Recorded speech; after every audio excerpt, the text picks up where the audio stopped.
اعوذ باللہ من الشیطان الرجیم بسم اللہ الرحمن الرحیم۔ شروع اللہ کے نام سے جو بڑا مہربان نہایت رحم فرمانے والا ہے۔ آتش عالم از قلم سحر علی قریشی، قسط نمبر 73۔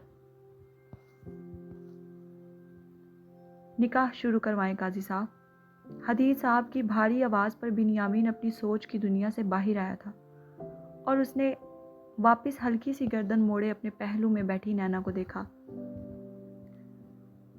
نینا حدید خان، بنت صاحبزادی حدید احمد خان، آپ کا نکاح بنیامین یوسف بن صاحبزادہ یوسف رضا کے ساتھ بعوض 10 لاکھ روپے سکہ رائج الوقت طے پایا ہے۔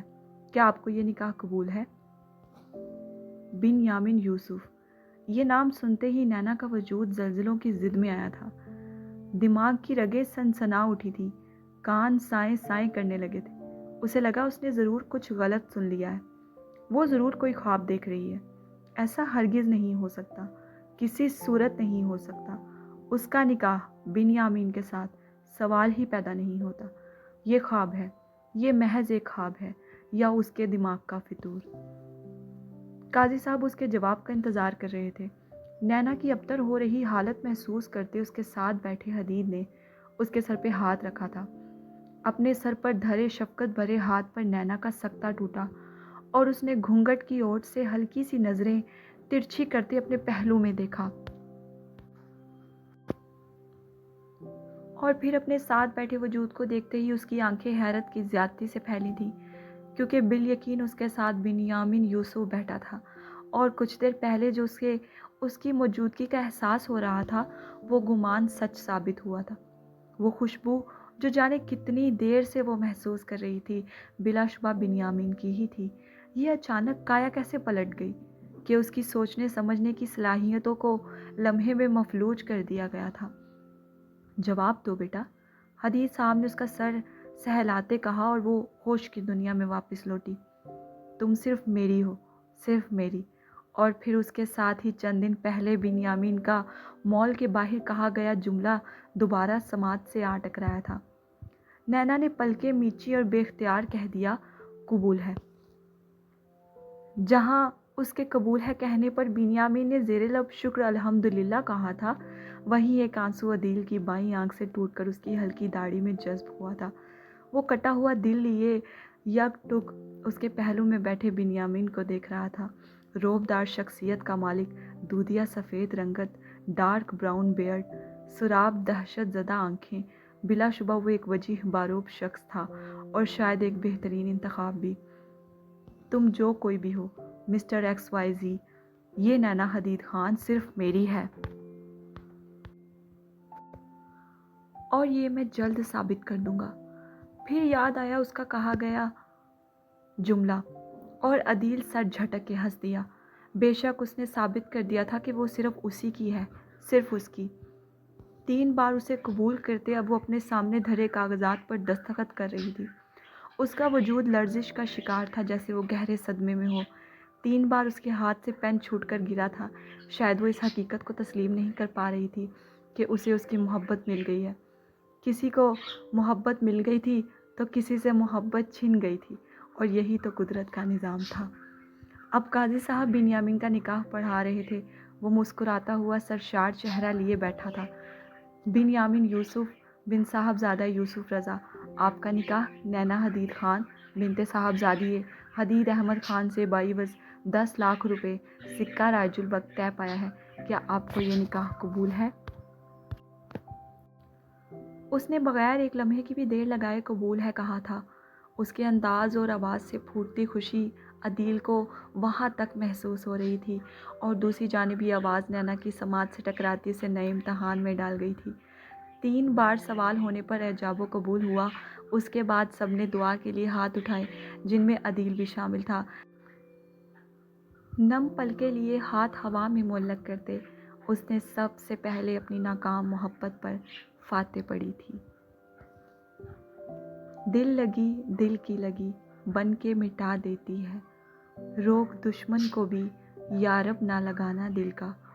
ان کی محفل میں نصیر ان کے تبسم کی قسم، ان کی محفل میں نصیر ان کے تبسم کی قسم دیکھتے رہ گئے ہم، ہاتھ سے جانا دل کا۔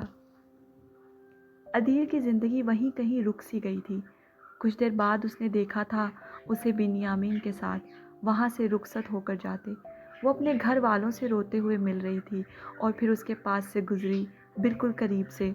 جاتے ہوئے اس نے ایک بار گھونگھٹ کی اوٹ سے اپنی سنہری نظریں اٹھا کر عدیل کو دیکھا تھا اور اس کی اسی ایک نگاہ پر تو وہ جان نثار کر دینا چاہتا تھا۔ عدیل نے مسکرا کر اسے دیکھا، پھر دیکھا اس نے بنیامین کو اس کا ہاتھ اپنے ہاتھ میں لیتے، اور وہ پورے استحقاق کے ساتھ اسے اپنے ساتھ لے گیا، وہاں سے دور، اس سے دور، اپنے جہان میں، جہاں اس کی محبت کا نام و نشان بھی باقی نہ رہا تھا۔ عدیل نے تڑپتے دل کے ساتھ آخری بار انہیں جاتے ہوئے دیکھا تھا۔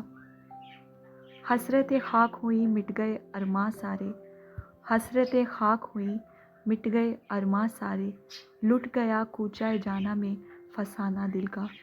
لے چلا ہے میرے پہلو سے بسد شوق کوئی، لے چلا ہے میرے پہلو سے بسد شوق کوئی، اب تو ممکن نہیں لوٹ کے آنا دل کا۔ عالم ویلا۔